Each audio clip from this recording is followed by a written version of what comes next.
Hi everyone, it's Mrs. King. I miss you all so much and I hope that you're safe at home, enjoying the time with your family. Today I'm going to read you the story of Passover.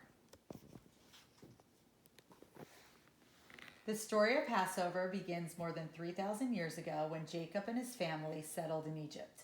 Jacob was called Israel and his family were called the children of Israel. They were also called Hebrews because of the language they spoke. Many years passed. Jacob and his children had all died. To the Pharaoh, the ruler of Egypt, the children of Israel were outsiders. He was afraid that one day they would rebel. To control them, he made them slaves. He forced them to do hard work. The wise men of Egypt told the Pharaoh that one day a Hebrew boy would be born who would lead his people against Egypt. They couldn't tell him which boy it would be, so the Pharaoh decreed that every newborn Hebrew boy must be thrown into the river and drowned. One boy was saved. At first, his mother hid him.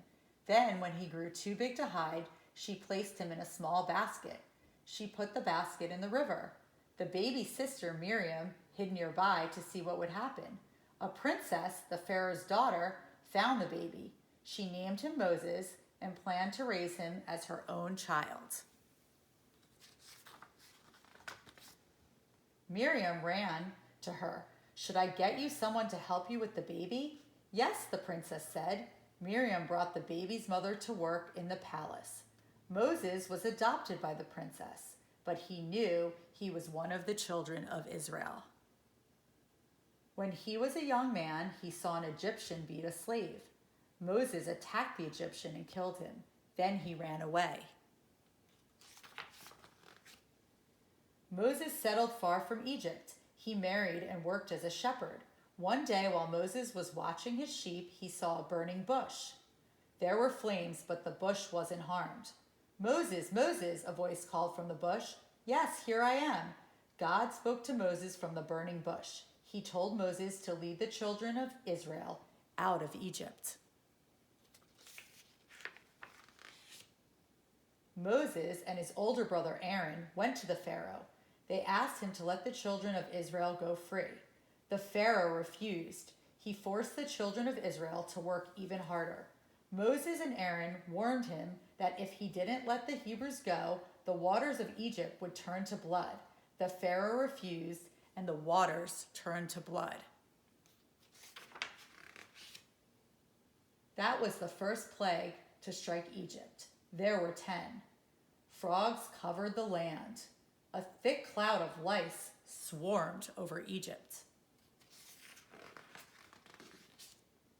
Animals ran wild. The Egyptians' cattle became terribly sick and died.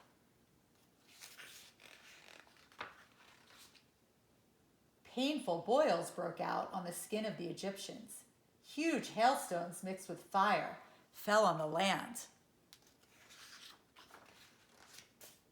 A swarm of locusts attacked Egypt.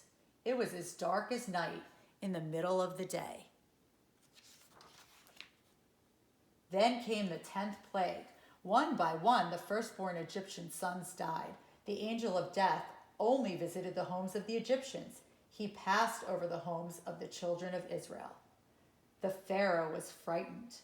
He was a firstborn son. He called for Moses and Aaron. "Leave now," he told them. "Go quickly before we all die."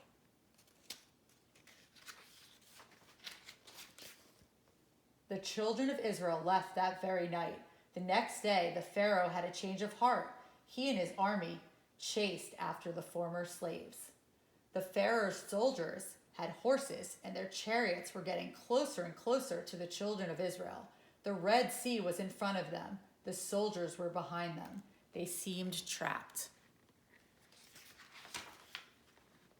God told Moses to lift his stick and to spread his hands over the sea.